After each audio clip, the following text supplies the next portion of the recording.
Tenho tanto sentimento, de Fernando Pessoa. Tenho tanto sentimento que é frequente persuadir-me de que sou sentimental, mas reconheço, ao medir-me, que tudo isso é pensamento, que não senti afinal. Temos, todos que vivemos, uma vida que é vivida e outra vida que é pensada. E a única vida que temos é essa que é dividida entre a verdadeira e a errada. Qual, porém, é a verdadeira e qual a errada? Ninguém nos saberá explicar. E vivemos de maneira que a vida que a gente tem é a que tem que pensar. Muito bom, né? Então, são 3 estrofes, né? E cada uma abordando uma perspectiva, né? Um levantamento de questão e eventualmente uma conclusão. Na primeira parte, eu entendo assim que ele reconhece para ele mesmo que ele é regido pelas emoções. Isso quer dizer que ele é mais do que apenas racional. Vamos dizer assim, todos nós somos parte emoção e parte razão. Diante disso, a pergunta que eu faço é: o eu está sempre contra si mesmo? Porque por que eu te pergunto isso? Ele diz que ele tem tanto sentimento que é frequente persuadir-me de que sou sentimental. Ele admite que ele é sentimental, que ele vive pelas emoções. Mas ao se autoavaliar, né, ao se medir, ele percebe e reconhece que tudo é pensamento, que não sentia afinal, quer dizer, sempre tá nesse território de emoção e razão, né? E a impressão que eu tenho assim é que a gente crava essa guerra interna dentro de nós mesmos, quer dizer, nós mesmos provocamos essa guerra entre razão e emoção. Então, ao perguntar se a gente está sempre contra nós mesmos, né? Quer dizer, o nosso eu está sempre contra si mesmo, é nesse sentido de hora ter uma realidade, hora ter outra, né? É a criação do conflito mesmo, o nascimento desse conflito interno. A carta do tarô, se eu não me engano, ela chama carro. Sim. E você tem exatamente 2 correntes ali, 2 divisões. Não sei exatamente se seria uma de luz ou uma trevosa, né? Uma escura, uma clara, não sei o quê. E aí, justamente significaria que uma delas é a razão e a outra é a emoção. Isso, é o carro mesmo, né? Geralmente ele é representado representando o carro, um protótipo mais avançado do que seria uma biga, né? E puxado por 2 leões. E esses 2 leões, eles representam exatamente isso, a dualidade, né? E a ideia é que o condutor saiba equilibrar essas 2 forças, que é a mesma ideia do carro alado de Platão, né? Do mito do carro alado, que nesse caso é um carro, uma carroça, uma charrete, sei lá, puxada por 2 cavalos, né? Então um é extremamente emoção, é extremamente animalesco, né? No sentido de instinto animal, de emoção, e o outro é total razão. E cada um quer puxar para um lado, né? Então o trabalho e a ideia uma das ideias dessa carta, né, é exatamente saber conduzir esses 2 opostos para encontrar o equilíbrio. Como toda carta do tarô, né, ele vai ter várias representações. Uma primeira ideia é essa. A outra ideia que pode passar também é que é justamente a ideia que essa carta que você visualizou, que ele está indo para o campo de batalha, mas ele está indo para o campo de batalha com toda a sua força. Ele sabe que ele está entrando ali para vencer, né? É uma luta que ele o interno dele está alimentado por essa energia de que eu vou entrar na luta e essa luta é minha. E essa vitória é minha, né? Mas aí, somando aquela leitura anterior, ele consegue essa vitória a partir do momento que ele consegue o equilíbrio dessas duas partes. Porque toda a situação, todo o significado das cartas do tarô é sobre o conflito interno mesmo. É sempre uma situação dentro de nós mesmos, né? Eu perguntei assim, se o eu está sempre contra si mesmo, no sentido assim de estar sempre guerreando, né?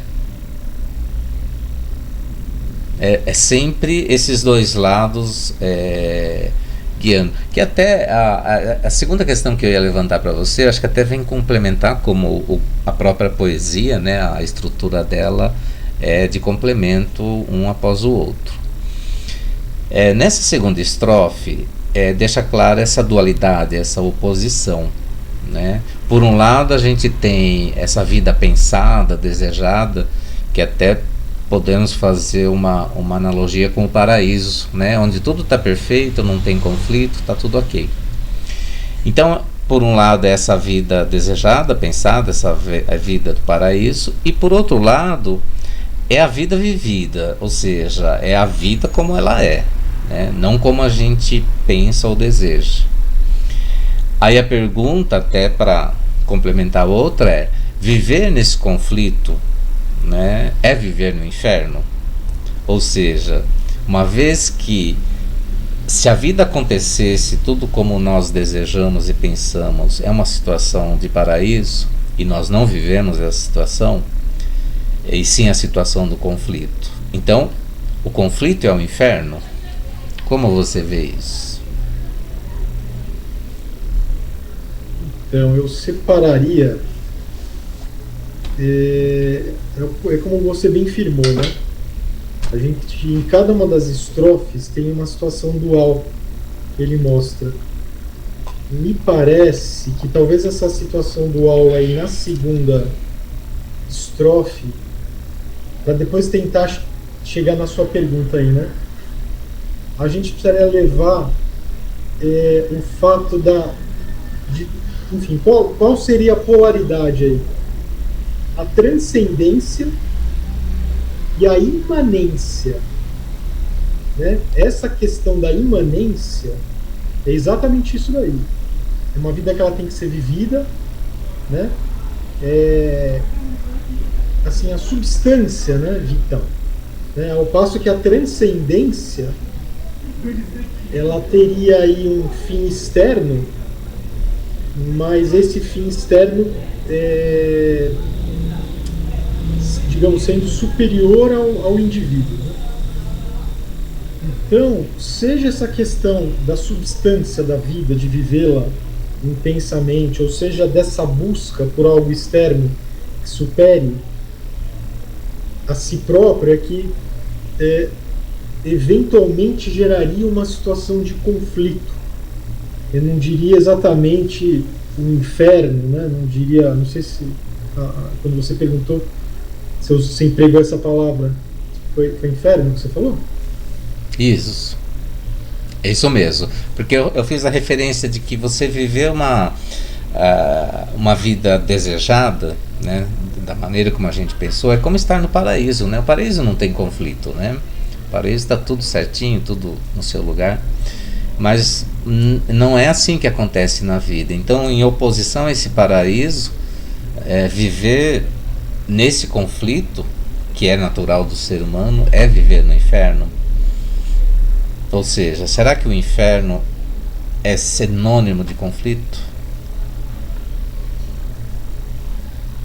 Então, eu ia deixar uma questão provocadora para você aí num próximo momento, mas eu acho que eu vou ter que trazer ela à tona agora, porque ela encaixa exatamente em relação a isso que você está me perguntando aí.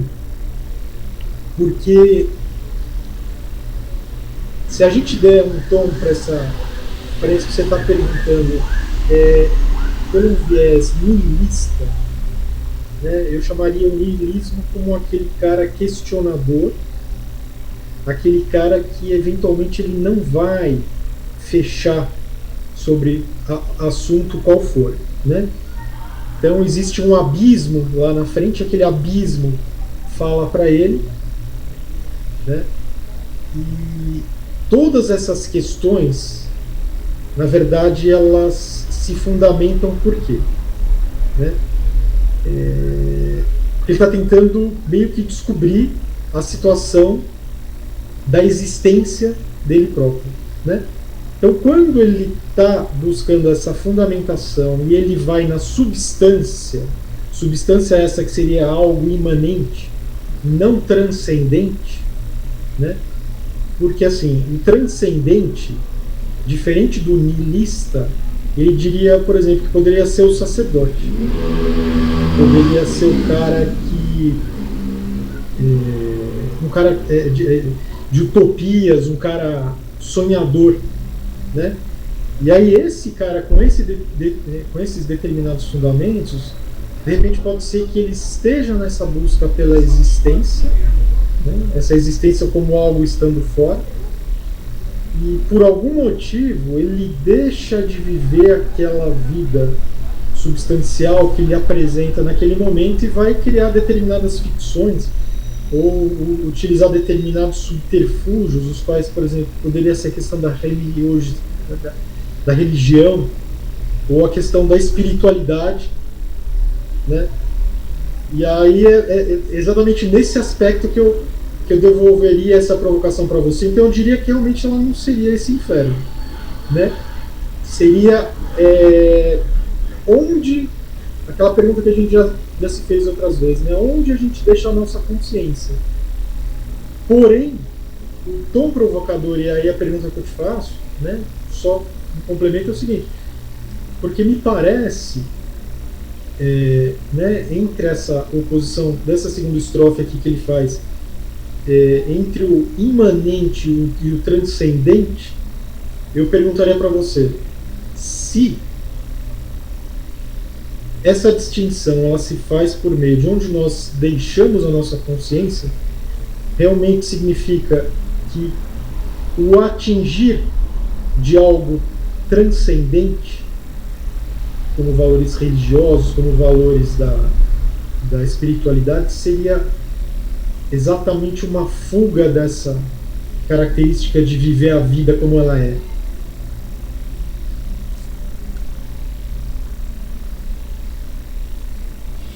Com certeza, né? Eu acho que a fuga é um bom termo para exemplificar a conduta que geralmente se tem. Porque, voltando a essa ideia dessa guerra interna, dessa batalha, a gente pode pensar e trazer assim um elemento freudiano, né? Que a gente tem o consciente e o inconsciente, né? Onde talvez, né, fazendo uma relação com o que você colocou, o consciente seja a razão, né, aquela capacidade de avaliar, de discernir, né, e que seria a transcendência. E o inconsciente é aquilo que vem brotado não se sabe de onde, né, que seria talvez a imanência, quer dizer, aquela coisa que vem pronta sem passar por um processo necessariamente de razão. E nessa situação, eu acho que o eu ele começa a criar estratégias de defesa. Por um lado vem a alienação de que não está acontecendo nada, né? Quer dizer, a pessoa olha esse conflito e finge que não é com ele, né? E por um outro lado pode pôr a culpa no outro, pode pôr a culpa na sociedade, no sistema, num trauma, né? E buscar refúgio exatamente na questão da religião, com esse intuito, né, de ter algo intermediando, que de uma certa forma acho que engloba esses dois itens que eu coloquei, né? Ele corre o risco, a pessoa corre o risco de se alienar na própria religião e eventualmente pôr a culpa, sei lá, no espírito ruim, no diabo, seja lá em quem for, né? Então acho que sim, tem essa questão aí de pôr a culpa no outro, de buscar subterfúgios.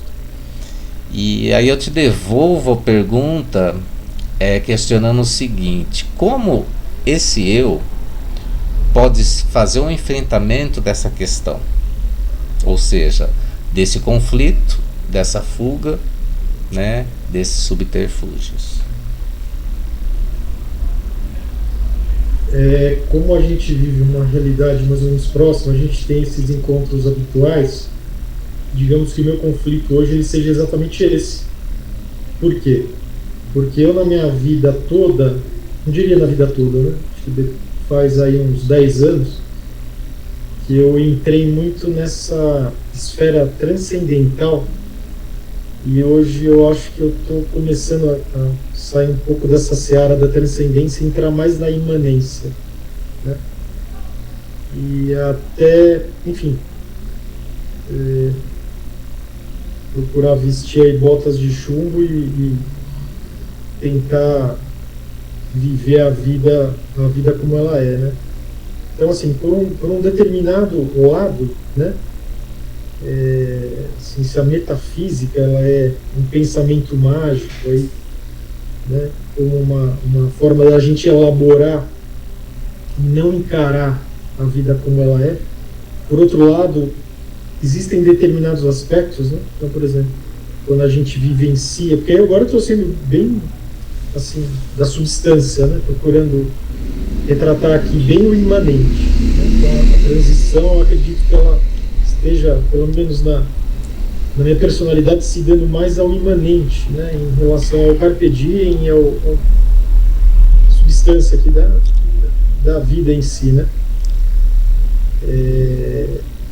Determinadas coisas que a gente aborda, determinados conjuntos, né, de valores que a gente apregou para a nossa vida, no momento que, digamos, não vou dizer que eles se sedimentem, né? Porque a gente fechar uma determinada ideia ou sedimentar alguma questão, acho que isso não vai acontecer, em qualquer ramo que se dê. Mas um arcabouço aí, né, de ideias, um arcabouço de situações, né, que a gente passa, a gente vai criando, né, determinados procedimentos, vai criando determinadas respostas, aquilo que não se apresenta, né? E a gente acaba esgotando, né? Essas coisas, elas meio que elas se exaurem, elas se esgotam, né? Isso ele é muito interessante porque aí surge uma nova questão, né? Em relação a essa grande abundância que nos permeia essas situações, né? Infinitas, tal, que esse é um elemento de grande motivação. Por quê? Porque a gente vai se superar, né? A gente é um quebra-cabeça, são novas situações, né? Que elas se separam, elas se expandem, e aí esse reflexo da vida, né? Como esse crescente, ele serve como um elemento de impulso, como um elemento adquirir essa resiliência, né? Então, realmente a gente incorporar esses valores, né? Então, eu não vou querer exatamente nesse encontro agora citar o Nietzsche, mas a gente teve um outro encontro uma outra vez que a gente estava falando de Spinoza e falando do conatos de Spinoza, né? E esse conatos de Spinoza, que seria aquela questão da vontade de potência, né?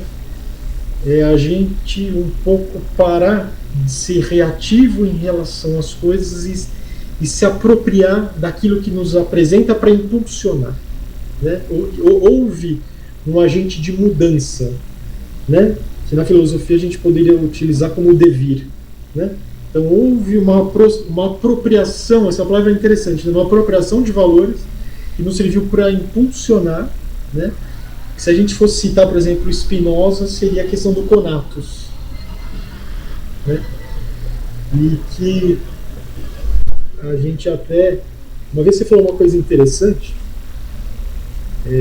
traçando... É que você traçou mais ou menos ali um paralelo, uma diferença, né? Sim, não diria simples, mas uma diferença, por exemplo, entre Freud e Jung, né? Que o Jung ele começou a entrar naquela seara da espiritualidade a qual Freud acho que não tinha adentrado, né? Mas esses pensadores, né? Então, por exemplo, se você pegar só uma pincelada nietzschiana rápida, né? Você pegar um pensamento nihilista, que não necessariamente precisaria ser dele, né? Você, por um lado, você tem aquela questão do eterno retorno, né? Eterno retorno esse que caracteriza um ciclo, esse ciclo que a gente poderia fazer uma alusão a Ouroboros, né? Porém, esse ciclo a gente também não consegue fechar uma ideia, porque se ele é um ciclo em si mesmo, ou ele é um ciclo, né? Esse do eterno retorno, porque houve um agente de transmutação ali, um agente dessa apropriação desse devir, né? Para alcançar novos valores. Não sei se eu conseguir responder ao que você me perguntou. Não, eu acho que sim. É só o fato da resignação, né? Aliás, da resiliência, já é uma atitude em si, né? Porque a resiliência, ela traz essa ideia de aceitação do que é, no caso aqui da vida como ela é, né? E essa questão do pensar, né? Do entendimento dessas questões do ciclo, das fases, do recomeçar.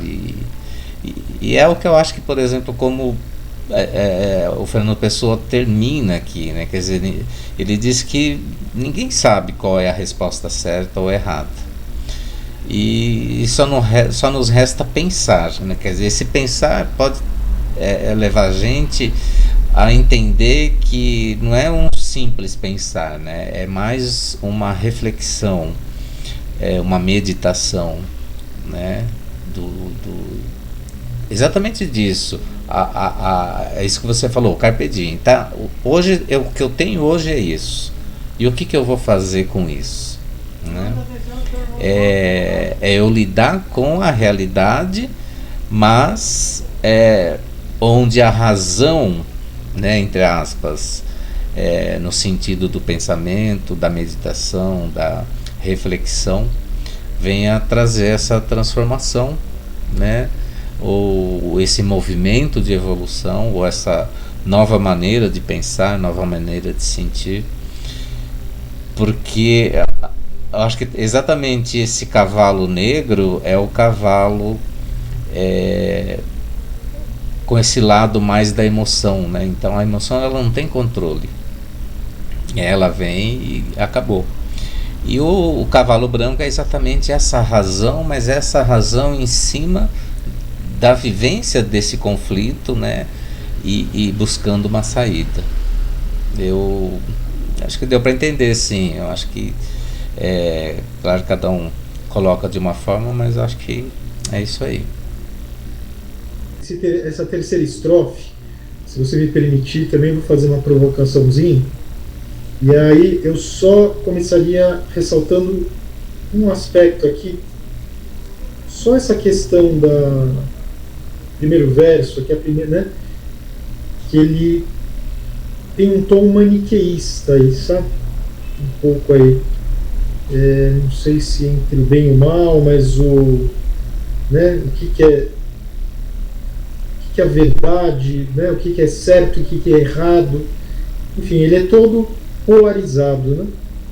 Mas um cara maniqueísta, um cara extremamente maniqueísta, era a base dele, né, como sendo maniqueísta, foi Agostinho de Hipona, né, o Santo Agostinho. E aí, uma vez que a gente traga, a provocação, ela se dá no seguinte aspecto, né? Uma vez que a gente traga esse aspecto um pouco mais da substância, né, que por sua vez me parece, eu não vou dizer que seja a tônica desse texto, porque justamente ele balança os dois lados aí, né? o transcendente e o imanente. Mas, enfim, a vida ela tem que ser vivida de algum modo, né? E essa vida, e aí estaria instalada a provocação que eu vou te fazer, e aí um deles, tanto com algo quanto ao Santo Agostinho, né? Agostinho de Hipona, quanto Platão. Por quê? Porque, por um lado, se a vida ela é essa substância, né? A vida ela é para ser vivida, né? Propriamente não existe nem um conjunto de valores, porque esses valores quem cria são o homem. Nós temos um universo aí dinâmico, né? Então o pensamento nihilista é esse questionador em que você tem um abismo ali na frente, você olha para o abismo, ele olha para você está questionando aquelas situações, aqueles valores foram construídos pelo ser humano, você não tem uma posição fechada a respeito das coisas, né? E aí do mesmo modo que o Agostinho de Hipona, né? Porque me parece, como o Agostinho de Hipona ele veio bem depois, né, de Platão, na verdade me parece que ele está trazendo a mesma questão que Platão trouxe lá atrás, né? Então, Agostinho de Hipona ele faz, digamos, referência, né, a uma cidade de Deus, né? Então ele tem toda aquela questão né, a base dele, ele era professor de retórica, né? Então nós temos um mundo terreno, esse no qual, né, disso que nós chamamos aqui como sendo vida, um mundo terreno, mas uma cidade de Deus, né? E ele está sempre voltado para essa cidade de Deus. Então é essa questão da transcendência que a gente abordou antes. E o Platão, né, digamos que ele também siga algo assim, né, isso que no meu ângulo de visão aqui é o que o Agostinho de Hipona também fez, né? Porque o Platão, o que ele faz? Ele nega, né, ao negar o mundo das sombras e considerar que o mundo das ideias é melhor. Não sei se a palavra ela seria essa, melhor, né? Mas o que acontece? Nós temos aquela teoria da reminiscência, né, no qual o ser ele já viveu determinadas situações e ele vai para aquele mundo das ideias que não é essa vida que está sendo vivida agora, essa da substância, né? Então é como se eventualmente esse mundo das sombras, esse mundo sensível, esse mundo, essa vida terrena, ela estivesse sendo negada, e a gente vai ter que considerar esse mundo das ideias, né? Porque esse de fato seria aquele com fundamento e que vai trazer as questões, digamos assim, para a nossa evolução. O que você acha?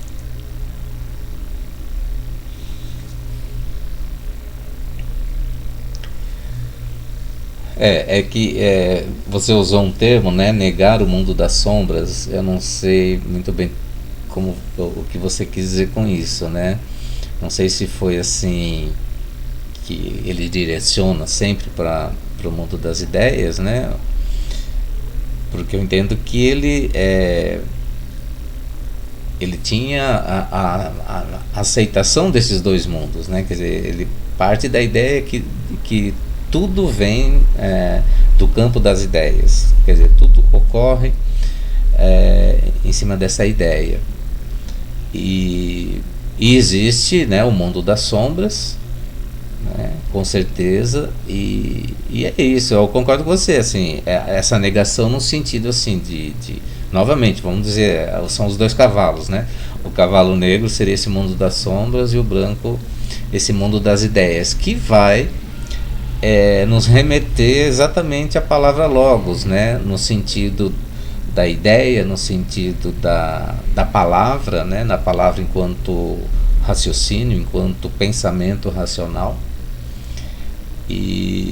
Mas eu acho que é isso, a linha é essa mesmo, quer dizer, a gente vai buscando, né, várias fontes, mas todas convergem para o mesmo ponto. Todos convergem no final nesses dois cavalos, né, que vive dentro de nós. Então, eu acho que é perfeito, assim, né? É essa ideia de que a gente trata na teosofia, em outras linhas de pensamento mais abstrato, né? Que é isso, fizemos uma descida e agora temos que fazer essa subida, né? E essa subida só pode ser através do domínio desses dois polos, né?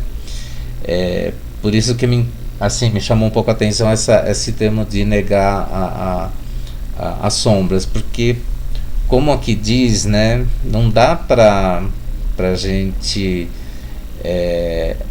ter só o paraíso, né, assim, aqui diz na minha interpretação, claro, né, é através desse conflito, né, é através desse movimento de um polo ao outro e buscar esse caminho do meio que a gente consegue o movimento e aí eventualmente conseguir fazer essa ascendência. Claro que essa ascendência tem que chegar num ponto em que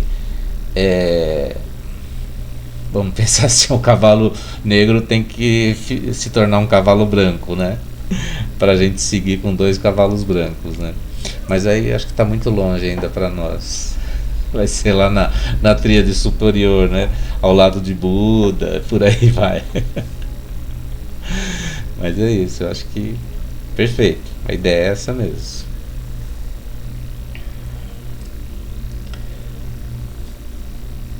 O mundo das sombras ele seria mais por causa, digamos assim, do primitivismo dominante hoje nosso e da nossa pequenez de conhecimento, né? Então assim, existe um mundo que sobrepuja tudo isso, né? Mais elevado a tudo isso, que nós já estivemos lá. Então é bem esse reflexo do imanente com o transcendente. E digamos que o transcendente ele seja mais importante, né? Que é esse alcance. Então, no momento, aí eu vou provocar novamente, me desculpe. Vou estar com um condão aqui um pouco nihilista, digamos, né? Nessa questão de questionar um pouco. Mas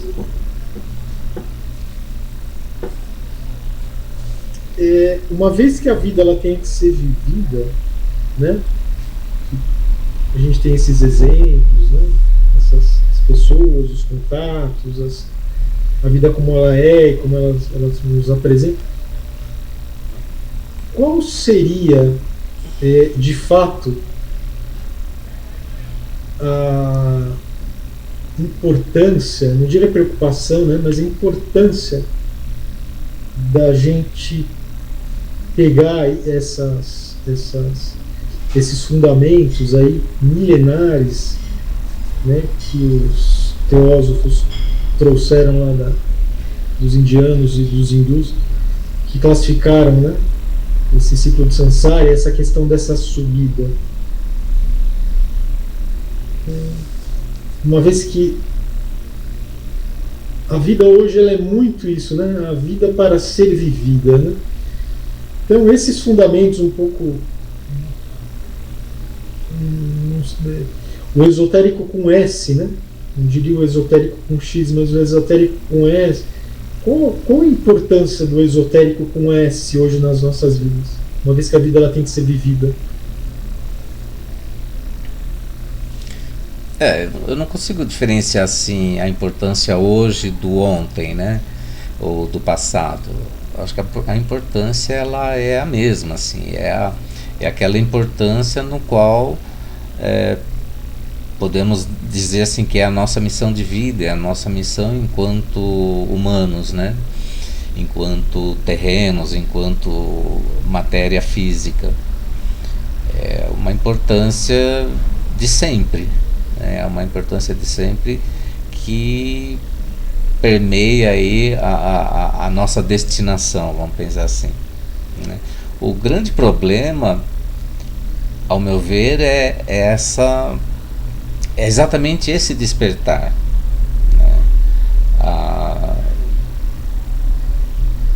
que é um problema até do passado também, né?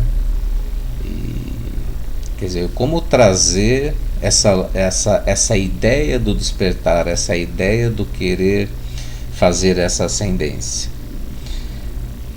E a gente tem, quer dizer, todos temos, né, tanto no passado quanto hoje, por isso que eu não diferencio muito, a questão dessa vida física, né, dessa vida mais no concreto, dessa vida ligada à ideia do prazer, né? Então o prazer, ele, vamos dizer assim, que é a comida das sombras, né, a comida do inferno, é exatamente o prazer, porque é aquele jogo de opostos, né? O prazer te prende e a dor te eleva, né?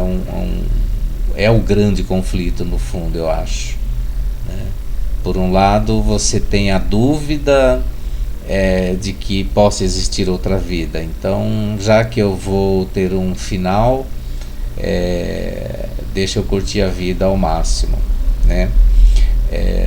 Ou então, olha, a vida não termina aqui, a vida ela continua, aqui é apenas um período de prova, um período de aprendizado. Então eu devo superar, né, essa sensação da dor, essa recusa da dor, enfrentar essa dor para que ela possa me trazer essa ascendência. Então é o eterno conflito. Por isso que eu perguntei para você se o conflito era o inferno, né? Nesse sentido assim, de que o inferno está aqui embaixo, o céu está lá em cima, o paraíso está lá em cima. E lógico que não tenho a resposta, né? Como o próprio Fernando Pessoa diz aqui, né? Qual é a certa, qual é a errada. Aliás, me chamou a atenção assim, ele diz: qual porém é a verdadeira e qual é a errada, ninguém nos saberá explicar. Ele poderia ter colocado assim: ninguém sabe explicar, mas ele diz: ninguém nos saberá explicar, quer dizer, ninguém sabe me explicar, ninguém sabe preencher essa dúvida que eu tenho. Talvez, né, dando a entender exatamente isso, que eu mesmo é que tenho que fazer esse preenchimento, eu mesmo tenho que encontrar essa resposta. E é isso que você falou, essa questão do esotérico com S, né? Não adianta eu tentar buscar essa resposta lá fora.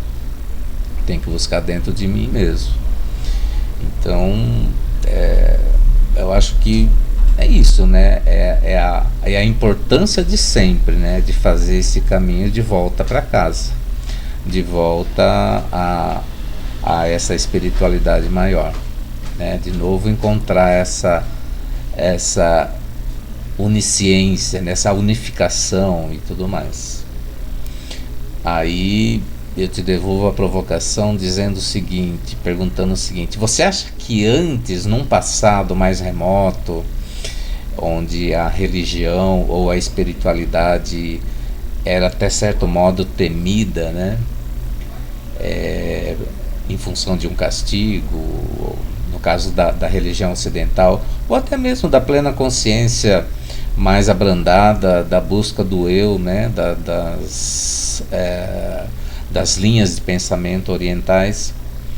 Como você acha que estamos hoje, né? Por um lado, nós tínhamos um passado com muito mais vivência nesse sentido, ou seja, a religião, a espiritualidade fazia parte da vida das pessoas, como respirar, comer, beber água. Em função do hoje, né, depois dessa passagem pelo iluminismo, pelo avanço da tecnologia, estamos melhores ou piores em termos de espiritualidade? Crenças, valores, símbolos são construções humanas. E como a gente vive em um universo dinâmico, universo que existe um paradigma uno, um paradigma absoluto, e com aquela alusão, né, de Adão e Eva, a partir de lá, isso daí como uma figura, uma metáfora para estabelecer a questão dessa dualidade que foi a tônica texto, né, lido hoje aqui, seja lá atrás, né, com aquela imposição, digamos, política da igreja, me parece que a manifestação maior talvez fosse essa, para que não se apregoasse aí a questão da ciência, para que houvesse um domínio da igreja, sobretudo com relação às questões materiais, digamos, né, paradoxalmente. Bom, de modo geral, eu acredito que a evolução ela foi muito pequena, né, de 2000 anos para cá, muito pequena, mas eu entendo que, inclusive, essa parte final lá do texto, né, ela, eu não diria que ela seria inatingível, mas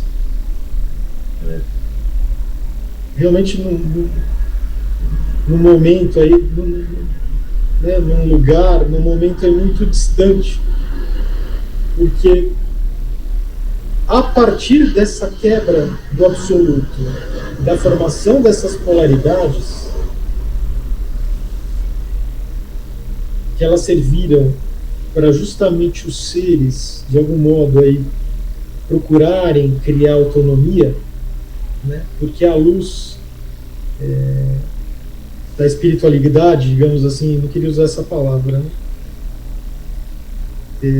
A gente poderia falar, tá, espiritualidade demandaria um criador, e se esse criador, aí é aquela pergunta que muitos fazem, né? Se esse criador é bom, por que as criaturas não necessariamente, como elas se apresentam agora para nós, é que elas não são? Né? Por que esse mecanismo de evolução ao longo desse tempo, principalmente de um dos grandes avatares dos quais eu tenho grande influência e que eu sigo como guia e modelo, que é o Cristo, né?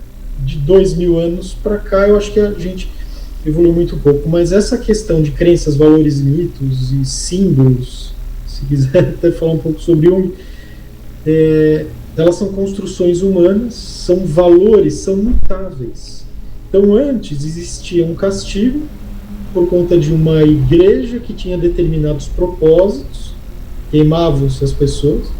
Hoje, digamos, será que a gente evoluiu? Eu não vou nem querer colocar o aspecto da palavra moral, porque a moral, de acordo com aquilo que a gente conhece, também é uma construção humana. Então essa moral lá atrás, né, enfim, esse conjunto de valores, eles vão se mudando ao longo do tempo. E o universo, ele é dinâmico. A única coisa que o caracteriza é exatamente essa questão dessa instabilidade, que ela precisou existir para que houvesse a evolução, né? E que aí, sob um aspecto transcendente, essa quebra do absoluto, do uno, né? Houve a necessidade desse movimento, dessa polaridade, para o retorno ao uno, né? Só que aí eu vou estar falando sobre um viés muito transcendente. Então eu entendo que, assim, esses valores, como eles são criados pelo ser humano, houve uma mudança deles. Então, ao invés de, então, por exemplo, se a gente pegar lá, não precisa nem colocar 2000 anos atrás, porque isso daí é coisa da Idade Média, né? A respeito lá do castigo, que já tinha outros fundamentos, bem menos, né? Talvez nem 1000 anos, menos de 1000 anos ainda, né? Agora a gente tem outros valores, daqui 1000 anos, né, para frente teremos outros, mas são valores humanos e que eles estão muito aquém ainda de qualquer tipo de construção, né? E eles são montáveis, moldáveis, e eu não saberia dizer se a gente realmente está evoluindo, né? Eu acho que está tendo uma ressignificação aí das coisas. A questão que sempre eu colocava muito, né, da moral, mas eu não gostaria de colocar essa palavra moral, porque a própria moral, nós construímos essa moral, né? Então, no momento que você tem a visão do niilismo, que coloca em xeque essa questão da moral, né? Por outro lado, você tem uma figura de uma Joana de Ângeles, que, sob um aspecto transcendente e sob os auspícios de uma dita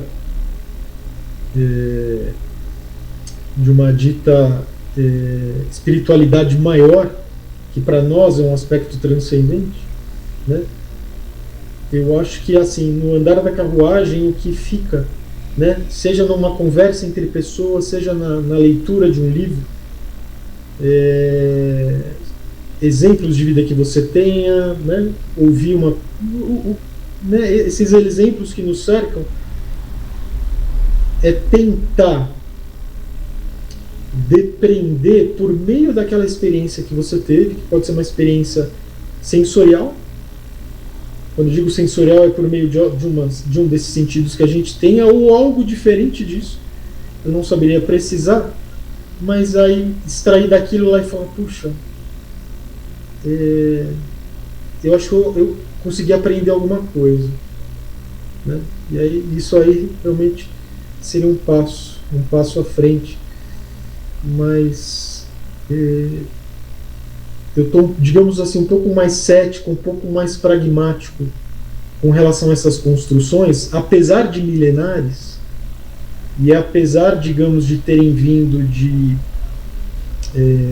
seres ditos aí mais evoluídos, né? Porque, por exemplo, até é que eu vou ter que me fundamentar num valor humano para, digamos, explicar essa desconstrução, sendo mais claro. A teosofia, né, fala do anel dos anjos, que tem aquela estrutura por fora, que ela não envolve o julgamento, que seria essa questão do absoluto, né? Só para posicionar, que seria, digamos, aquilo que a gente estaria em busca, né?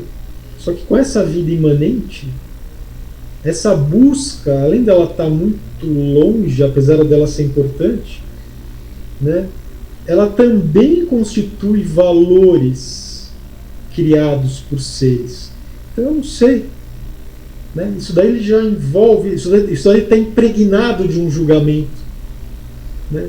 Como isso daí está impregnado de um julgamento, e a vida meio que isso que nós chamamos aqui de vida, ela serve pelo menos para que seja vivida. Eu acho que ela perde um pouco a significação, sabe? Esses nomes, esses propósitos, essas construções, falar na espiritualidade, sabe? Eu começo a colocar um pouco em xeque tudo isso daí. Então tá bom. Então encerramos aqui mais uma reunião e vamos refletir sobre tenho tanto sentimento.